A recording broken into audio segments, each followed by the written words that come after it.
She gave them some broth without any bread and kissed them all soundly.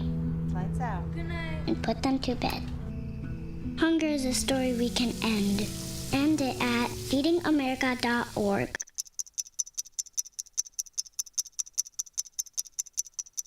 I was living in a shelter juggling 3 jobs. I had to be resilient. That's something that you can't teach.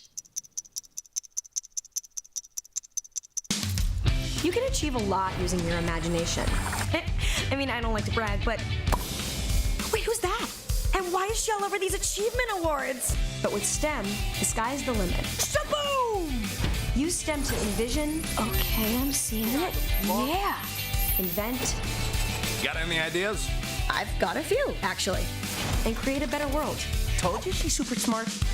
If she can STEM, so can you. Find out more at She Can STEM.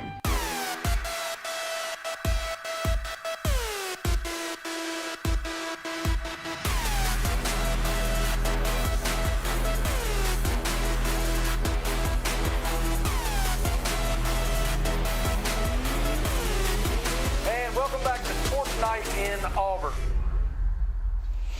It truly is the loveliest village on the plains, and Auburn sports are proving that week after week. That's right, Barrett. Even we have some of our players back in Sports Center's top 10 plays, but no one is getting fired this week, right? No, John, no one is getting fired, but we do have so much in store for you tonight. From our men's basketball team kicking off the season to our number 3 ranked equestrian team making big moves. Trust me, you're going to want to pay attention. Welcome back to Sports Night in Auburn. I'm Barrett Brown. And I'm John Prowl, and we have a lot to cover for the break, and you won't want to miss it. There's no better place to start off with than the gridiron.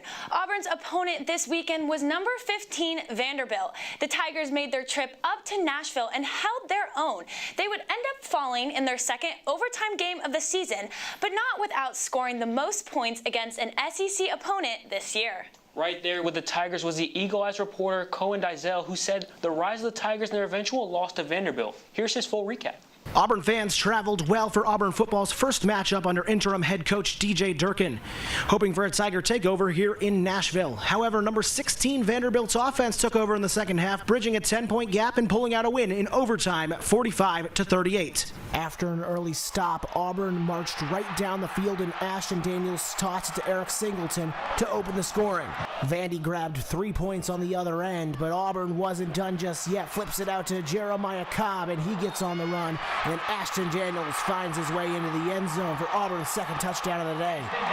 Auburn's defense was giving Vanderbilt fits. Macklin Young coughs it up. Eric Winters forces the fumble. Keldrick Falk on top of it. Auburn adds 3 points to their advantage on the other end. But Diego Pavia not done yet. Up to Trey Richardson. Big time play. The next play to Junior Sherrill. Touchdown Vandy, and it's 17-10. Auburn added 3 before the break, making it 20-10, but after the half, it was all Vandy. Pavia getting out of the pocket, scrambling.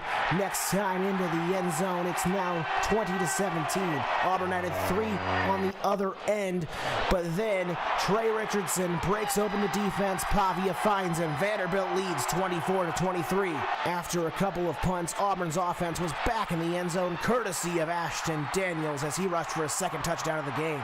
Xavier Atkins was also back in the backfield, sacking Diego Pavia, but that wasn't going to stop number 2. He barreled in later in the drive from 7 yards for a touchdown. Vandy scored on their next drive as well to make it 38-30. Auburn needed offense, so they went to their star, Cam Coleman. He brought in a heck of a ball. So much so on the 2-point conversion, they said, let's do it again. And they tied the game at 38. Vanderbilt, driving in Auburn territory late, chooses to go for it on 4th and 1. And Auburn stops him, sends it to overtime. First possession in overtime. Pavia jump pass to Cole Spence, and Vanderbilt scores first. Auburn needed 7 on the other end. Daniels to Coleman. Incomplete. Auburn loses 45-38. Interim head coach DJ Durkin had this to say after the loss. We challenged them and they responded. And this is Auburn. We didn't come here to get close or make the game close or fight till the end. We came here to win championships. That's what we're going to do. We're building a program to win championships. And that's the first step. First, I guess you got to get it there. But I'll tell you what, there's some character in that room. These guys, every coach in the country is calling this team, trying to drag them in the portal, going other directions, and those guys.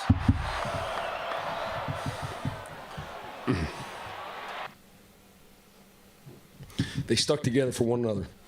Auburn falls to 4-6 and 1-6 in SEC play. They host Mercer on November 22nd. For Eagle Eye TV, I'm Cohen Dalzell. Last week, we walked you through the firing of Hugh Freeze, but now it's time to examine the man who's stepping up as interim head coach. That's right, Barrett. DJ Durkin seems to be filling up the shoes for Hugh Freeze, and he has quite the resume. Formerly, he was the defense coordinator, but now he has been put in the position to be interim head coach. The first time he was set as interim head coach was in 2014 when he was with Florida. So he seems to know what he's doing. His alma mater is Bowling Green, where he played defensive end and linebacker. Another school that he was at was Notre Dame, and you'll remember that for the end of the show. Here's the current interim head coach and his thoughts after the Vanderbilt game. Wow, that was a lot. Tough one. First off, I just want to say that I'm really proud of Coach Nix and our offense and how they prepared these guys and what they did. You know, we laid out a plan earlier in the week of what we needed to get done, and I think credit goes to our players, our coaching staff for getting that done. I thought they did a really good job. Hopefully, DJ will be something positive for the Auburn football program, and he will get additional time to work with the team during this bye week. Now moving on to the court, the men's basketball team is in full swing with the slate of games ramping up. It's hard to miss the action when they're currently playing tonight against Wofford. Sports reporter Vivian Kennel is currently down the road at Neville Arena, and she has the report from a fan. Thanks, Barrett. I'm here with Gunnar, and we're gearing up for some Auburn basketball tonight. The fans are ready to watch their number 22 Tigers take on Wofford here at Neville Arena tonight. So, Gunnar, what are you most excited for? To be back with all the boys in the jungle, cheering on the Auburn Tigers, watching Todd Pettiford drain like 6 or 7 threes, and then watch the Auburn Tigers beat Wofford by like 40. All right, I love it. Well, with this energy tonight, you can tell the crowd is ready for tip-off.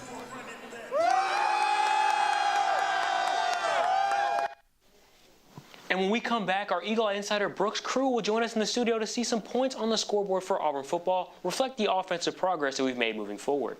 We'll be right back after the break.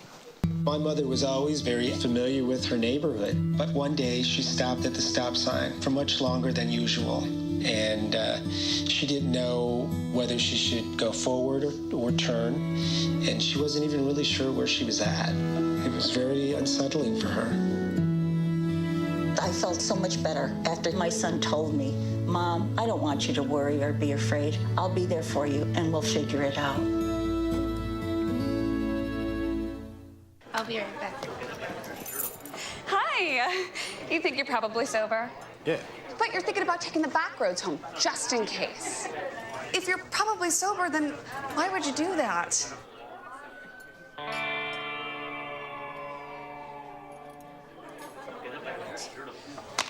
Good choice. Probably okay isn't okay. If you see a warning sign, stop and call a cab, a car, or a friend. That's a full glass of wine. I'll be chatting you later. Bye-bye. Hi. Hoping for a crisp breeze to help keep you alert. Oh, he took a sip of water too. That'll probably help. You were probably gonna turn down the radio too, so you could focus, right? Probably okay isn't okay. Right. If you see a warning sign, stop and call a cab, a car, or a friend.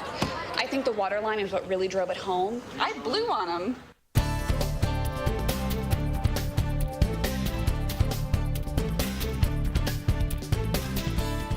And welcome back to Eagle Eye Insider today. I'm joined with Brooks, who has the latest insight on the game on Saturday against Vanderbilt.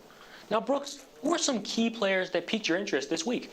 Yeah, absolutely. I mean, you look at the Tigers this week, and a little bit uncharacteristically, it was the story of the offense really carrying the Tigers in this game. Obviously, all year, it's been a very big defensive showing for the Tigers, but led by Cam Coleman, 10 receptions for 143 yards, a touchdown, and a two-point conversion, which they call an octopus, which I think is awesome. But that catch in the fourth quarter was enough to land him on the SportsCenter top 10 at number 2. And that catch and two-point conversion was enough to tie the game and force overtime for the Tigers. Also, Ashton Daniels, a little bit uncharacteristically, played really, really well against Vanderbilt. 31 of 44, 70% passing, 353 passing yards with 2 passing touchdowns, while also rushing effectively for 115 yards and 2 more touchdowns. Now, of course, it is an Auburn game. We got to talk about Xavier Atkins, right? 9 total tackles, 5 of which were by himself, 1.5 tackles for loss, and half a sack. Now, of course, by his standards, that's not a super impressive game, but this week he did find himself on the semifinalist list for both the Bednarik and Lott awards. Bednarik being for Best Defensive Player and Lott being Defensive Player, but it's also the only defensive-focused award that also focuses on the player themselves. That sounds quite impressive, but given that, why do you think Vanderbilt was able to stage a fourth-quarter comeback in the way that they did against this Auburn defense? Well, I mean, I don't think Vanderbilt ever really stopped attacking. Obviously, Auburn jumps out to a nice lead at the beginning. Vanderbilt cuts it right back down, and then it's kind of back and forth all the way throughout the rest of the game. Now, of course, them jumping in front in that fourth quarter and the Tigers having to respond with, obviously, a Sports Center highlight play just to stay in the game. I think the Commodores never really came back. I think they were in it the entire game. So with that in mind, I think they just kept the pace up. Diego Pavia and company were a pretty scary offense for a defense that hadn't allowed more than 24 points in a game until this point. Do you think that Hugh Freeze's firing impacted this offense at all, Brooks? Man, I think you'd be a little bit crazy to say that it didn't impact the offense at all. In my opinion, it impacted it in a big way. Interim head coach DJ Durkin said a couple weeks ago that he had completely revamped the way that the offense was preparing for games, how play calling was going to happen. He gave the role solely to Derek Nix, the offensive coordinator, which is completely unique. Hugh Freeze called a lot of plays during his tenure at Auburn. So having a dedicated play caller along with a defensive coach that is willing to let that offense thrive, I think makes a massive difference. And I think Hugh Freeze really was holding this team back. And just along that same line, Brooks, are there any positives you saw from this Auburn offense at all? Yeah, I think by and large, the team did really, really, really well. Obviously, no turnovers. You had the ball was passed effectively. Ashton Daniels, was making the correct reads, whether that was which receiver to hit, usually Cam Coleman or Eric Singleton, or to tuck it and run. He ran the ball effectively. He wasn't sacked much. The ball was run to Jeremiah Cobb effectively. Obviously, receivers had a fantastic game. There's not a whole lot from this offense that I wouldn't say wasn't their best of the entire season. So, yeah, definitely a lot of positives. And just along that same line, Brooks, are there any things you want to see Auburn improve on during the bye week at all? Yeah, of course. I mean, I think at the end of the day, offense scores points, defense wins championships. You need them both together if you are going to have a good team. Obviously, story of the season so far has been a lot of defensive play, but we saw in this Vanderbilt matchup that it can be the opposite. The offense can really show up and dominate, and the defense struggles a little bit more. Now, of course, this Vanderbilt attack is probably, if not undisputed, the best offense that the Tigers have faced this season, but you're going to have to keep it going. DJ Durkin, however, the interim head coach, spoke this past week on how he thought the game went and had some pretty encouraging thoughts for the future of the Tigers program. Take a listen. Tough one. First off, I just want to say that I'm really proud of Coach Nix and our offense and how they prepared these guys and what they did. You know, we laid out a plan earlier in the week of what we needed to get done, and I think credit goes to our players, our coaching staff for getting that done. I thought they did a really good job.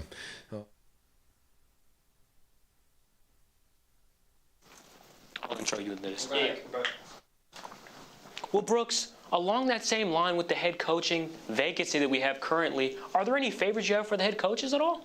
Well, I mean, of course, I have my own favorites, but the statistics say that it's most likely going to be one of these 3 coaches. You're leading things off with John Sumrall.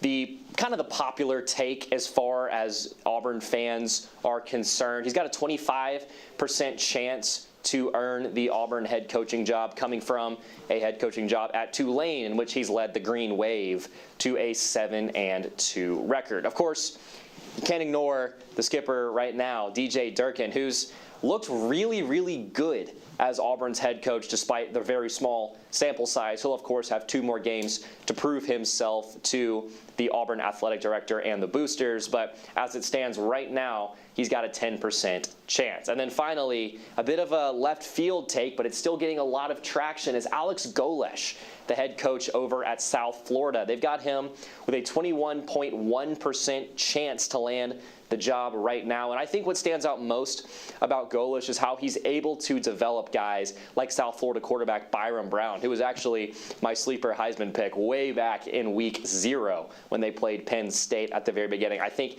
he develops quarterbacks in a way that would make it a lot more easy for guys like Deuce Knight and Ashton Daniels to want to stick around, especially after coming from the trauma that is Hugh Freeze's quarterback development. Yeah, Brooks, that was a pretty trying time for all the Auburn fans here. And thank you for your time, Brooks, and great insight from Auburn football. And when we come back, we'll have a full scoop on men's sports, starting with some highlights from men's basketball team and how they were able to create some distance in a win. We'll see after this commercial.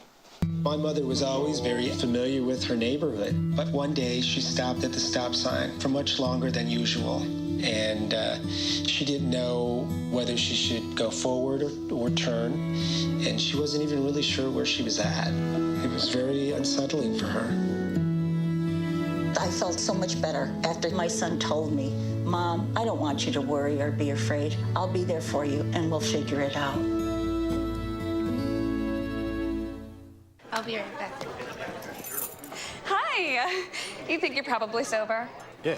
But you're thinking about taking the back roads home, just in case. If you're probably sober, then why would you do that?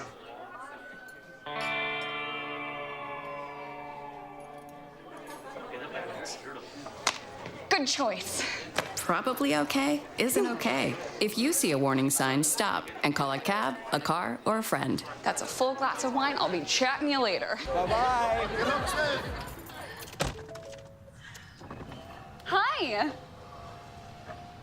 Hoping for a crisp breeze to help keep you alert. Oh, he took a sip of water too. That'll probably help. You were probably gonna turn down the radio too, so you could focus, right?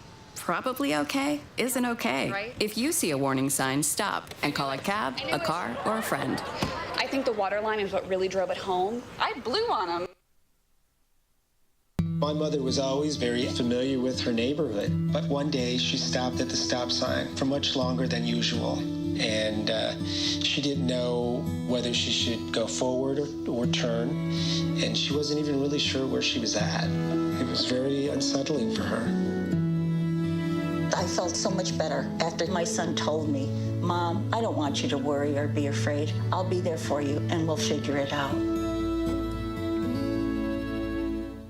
I'll be right back. Hi. You think you're probably sober? Yeah. But you're thinking about taking the back roads home, just in case. If you're probably sober, then why would you do that?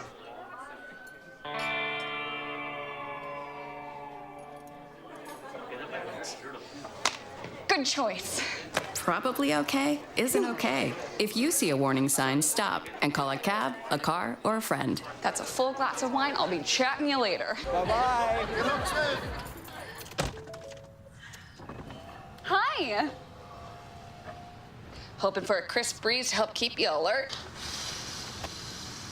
Oh, he took a sip of water too. That'll probably help. You were probably gonna turn down the radio too, so you could focus, right? Probably okay isn't okay. Right. If you see a warning sign, stop and call a cab, a car, or a friend. I think the water line is what really drove it home. I blew on him.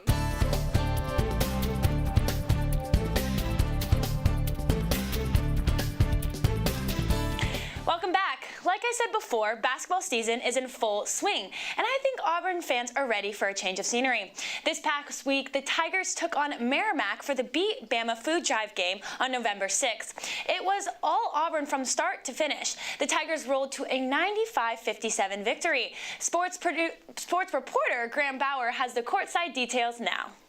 The number 20 ranked Auburn Tigers are here at Neville Arena tonight taking on Merrimack. After a very close overtime win in their first game, the Auburn Tigers are looking to secure another win here at home.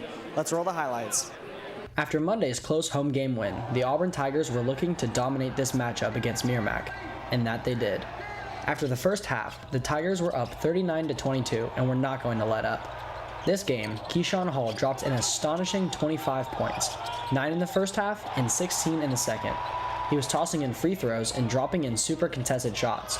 Not only that, but he also grabbed 14 rebounds tonight. Along with him, Sebastian Williams-Adams was up on the leaderboard with 14 points and 5 rebounds, putting in that work for the Tigers and setting them up nicely to win.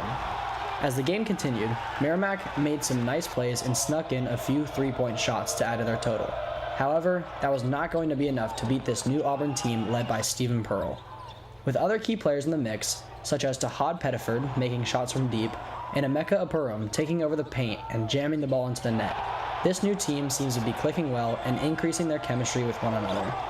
Overall, the Auburn Tigers took control and kept it. The game ended with a final score of 95-57. The Auburn Tigers win tonight by a score of 95-57 and going 2-0 on the season. Their next game will be against Wofford College on Tuesday, November 11th. I'm Grant Bauer, Eagle Eye TV. That was a great package, Grant. We'll get back to the recap from the game happening tonight, next week's episode of Sports Night in Auburn. But right before that, we want to make sure you knew that they're playing Houston on Sunday. This will be a rematch of the Final Four teams, and it's happening in our own backyard. Well, almost. They'll be face off in Birmingham, Alabama. I'm going to have to watch that game from Auburn, just like I had to watch the baseball team play away this week. Lydia, I heard you have more on their fall exhibition outings. Yes, Barrett, the Diamond is hot after the Tigers traveled to Kennesaw State this past weekend for another exhibition game. An absolute sweep for the doubleheader on Saturday, taking victory over the Owls with scores of 8-2 and 5-1. The Tigers recorded 4 home runs, including Todd Clay, who set the tone in the first game. Clay led the offense with 3 hits, including a home run and 4 RBIs, igniting Auburn's scoring with a 2-run single and homer in Game 1. Cade Bellew and Logan Gregoro each hit 2-run homers, while freshman Ethan Bingaman added a solo shot and struck out the side in his pitching debut. Now on the mound, Griffin Graves tossed 3 scoreless innings with 4 strikeouts, and transfer pitchers Jake Marciano and Drew Whalen combined for 5 innings and 8 strikeouts in Game 2. Big weekend for the boys, and we are counting down the days until they are back in Plantation Park.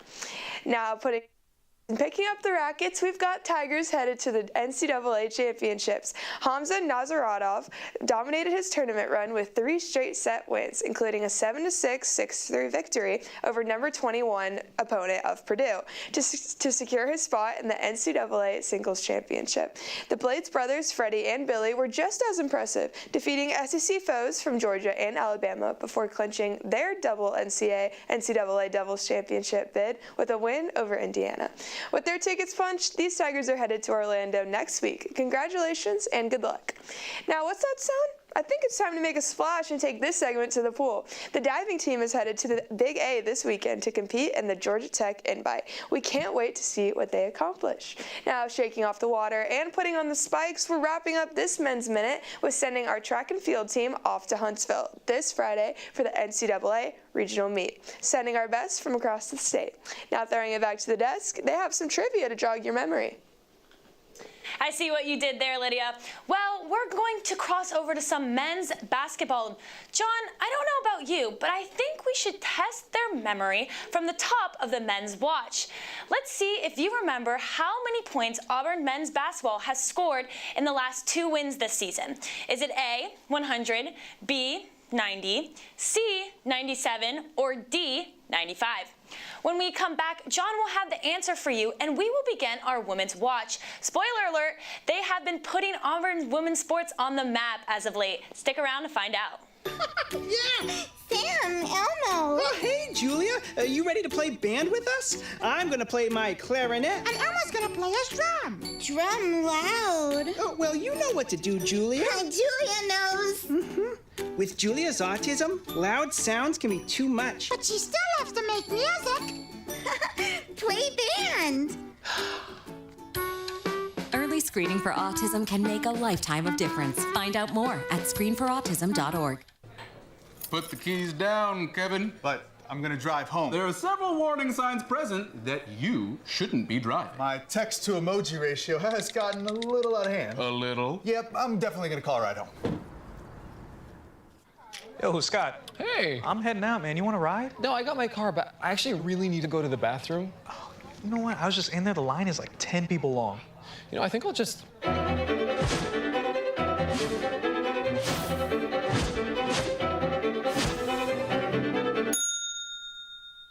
Dude, are you okay? You wouldn't believe what I was just thinking. I am definitely buzzed. Yeah. I think I will take this, and I will take that ride home. Smart man. Did you see how the dog...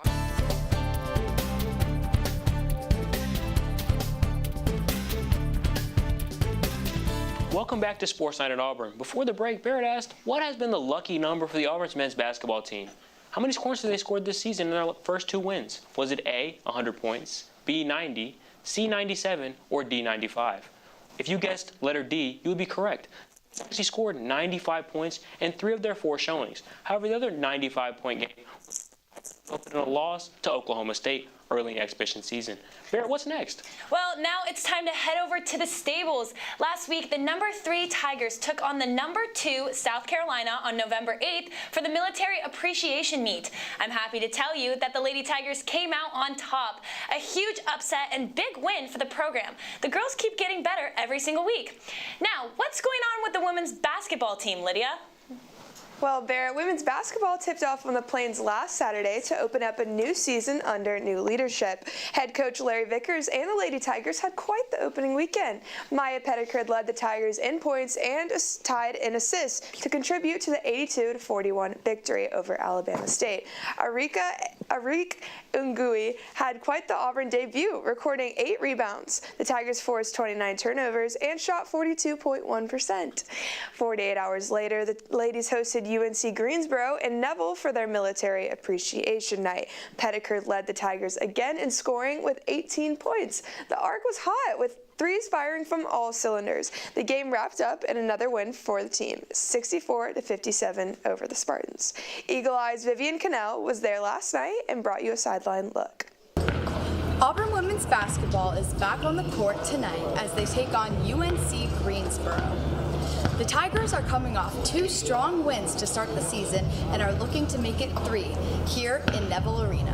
Auburn wasted no time setting the tone using strong ball movement and perimeter shooting to control the pace early. The Tigers built a double-digit lead in the first half, connecting consistently from beyond the arc. Guard Maya Pettigrew led the way offensively, scoring 18 points with 4 three-pointers to keep the momentum rolling. Defensively, Auburn limited UNC Greensboro's inside looks and forced turnovers that turned into fast break opportunities. By halftime, the Tigers had created a comfortable cushion heading into the locker room, 34-23. Coming out of the break, Auburn shifted its attack inside, relying on post play and rebound to extend their lead. UNC Greensboro caught fire in the fourth, trimming the lead and putting pressure on Auburn, but the Tigers stayed composed and closed it out. The second periods are something that we're really going to focus on the next few days, and really the rest of the season. Once again, y'all haven't seen every time we play, but the second periods we want to be a lot better. Auburn secured the win, 64-57.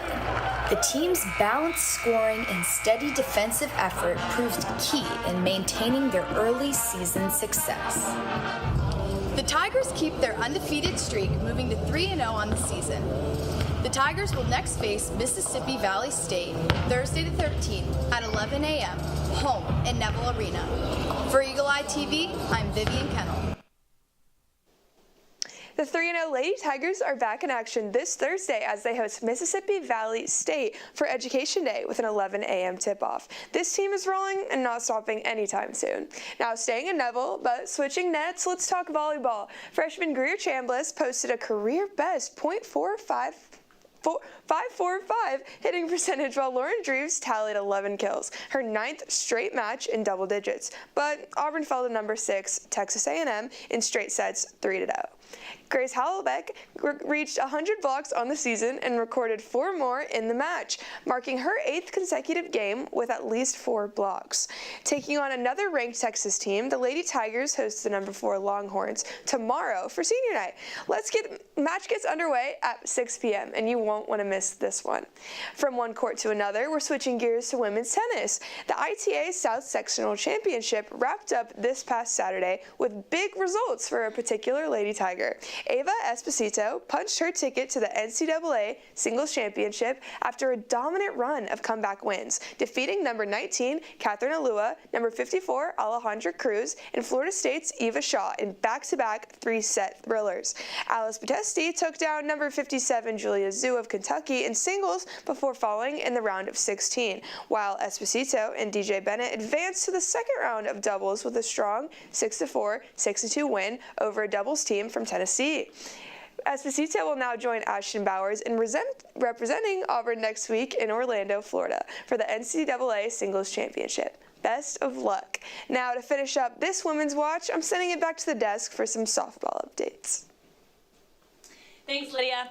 In their last weekend of softball for the fall, the Lady Tigers faced Wallace State at home. That Friday matchup set them up for Saturday, and John has more from their fall finale.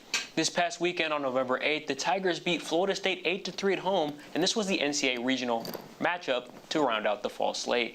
Anna Warhurst hit a huge home run, as well as Rose Roach, who hit her 5th home run of the season. Looks like it'll be a strong season, and I plan to attend their games at Jane B. Moore Field. Barrett, what's next? Well, John, with fall softball winding down, let's jump back on the saddle with equestrian. I guess the theme of tonight is to see if you guys are paying attention.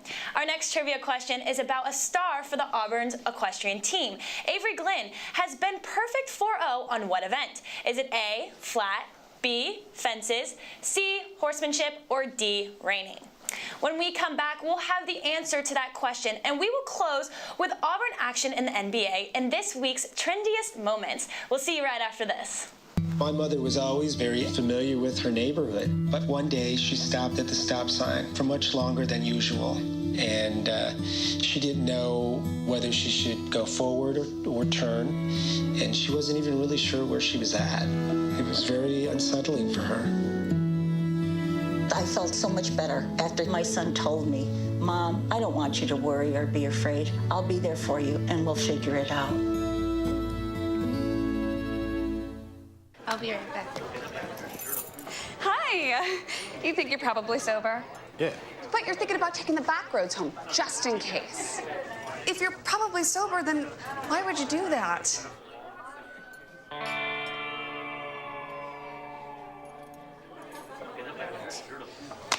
Good choice. Probably okay isn't okay. If you see a warning sign, stop and call a cab, a car, or a friend. That's a full glass of wine. I'll be chatting you later. Bye-bye. Hi. Hoping for a crisp breeze to help keep you alert. Oh, he took a sip of water too. That'll probably help. You were probably gonna turn down the radio too, so you could focus, right? Probably okay isn't okay. Right. If you see a warning sign, stop and call a cab, a car, or a friend. I think the water line is what really drove it home. I blew.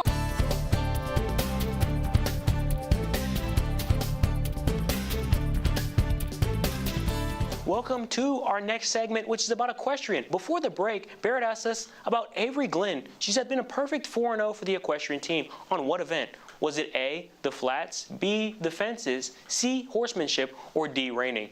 If you guessed the correct answer of A, you would be correct. It was a 4-0 start and has contributed to her honor of the NCEA Rider of the Month on the flat. Now let's head over to the pro level, talk about things Auburn in the NBA. That's right, John. First, we have to talk about Isaac Okoro, who had 19 points, 4 rebounds, and 3 assists in the Bulls' 122-128 loss to the Cavaliers. What a stellar performance from an Auburn alum. And now let's talk about a player who everyone knows is a Auburn legend, Jabari Smith Jr., who put up 16 points, 9 rebounds, and 1 assist in the Rockets' win of 122-115 against the Milwaukee Bucks. We love to see that. Finally, let's talk about the impressive performance from point guard Mitchell. Mitchell had 11 points, 8 assists, and 2 rebounds in the Heat's 140 to 138 overtime win against the Cavaliers. Now let's jump off the court and into my favorite segment, Trending Tigers. First off, we have 2 of the SEC's highest graded linebackers reside in Auburn. First, we have Xavier Atkins and Robert Woodyard Jr. They're playing great for Auburn. And Auburn versus Notre Dame football, that's what we're looking at now. We have a 2027 and 2028 matchup against them, and let's see if Deuce Knight can put on for his former team he was committed to. Now it's time for the basketball fits. We are going to rank our favorite fits from the basketball team. First, we have Drake Cardwell. I have to say, I like the fit altogether, but I really don't like the pants. What do you think, John? I'm not going to lie, I love the cross piece. I love the blue light glasses. I like the bracelet on the wrist, but the shirt is not sitting with me. I'm not going to lie to you. The shirt, I don't know. The white's not there for me. What would you rank it out of 10? Gotta give it around a low 6. Okay, I'm gonna say about a 5. Now, let's get into Elijah Freeman, who dressed in this distressed vibe. I have to say, I like the set, and I like how it all matches. What do you think, John? I low-key mess with the wallet. That's an underrated slept-on piece. The jeans also look great, as you say, but the hoodie is what takes it for me. Just overall, just repping what he believes. And then obviously, you know, the wired headphones giving the AI look, I mess with it. This fits like around like an 8 for me. I would say a 6 or 7. Now, on to the last fit, we have Davian Mitchell, who, in my opinion, kind of won the fit contest. What do you think, John? I feel like Sebastian kind of killed it with the chain. And then also, you know what I'm saying, with the shoes, they're just not really sitting with me, just how dirty they look. That's just my opinion, though. But I do mess with the pants, though. They really give off a great vibe. Yeah, I would say if you put the pink shoes on, it would be even better. Now, John, I heard you had a record from the swim team. Yeah, Laura Kormonski of the national team for Hungary recorded a national record in the butterfly time of the 50 meters at 2.562, which is a national record, as I said. And that's pretty impressive, being one of Auburn's great swimmers. That's awesome, John.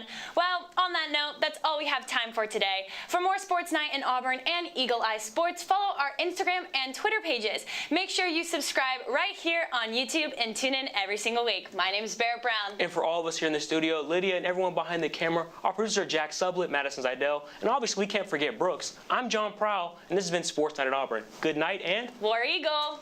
I appreciate it.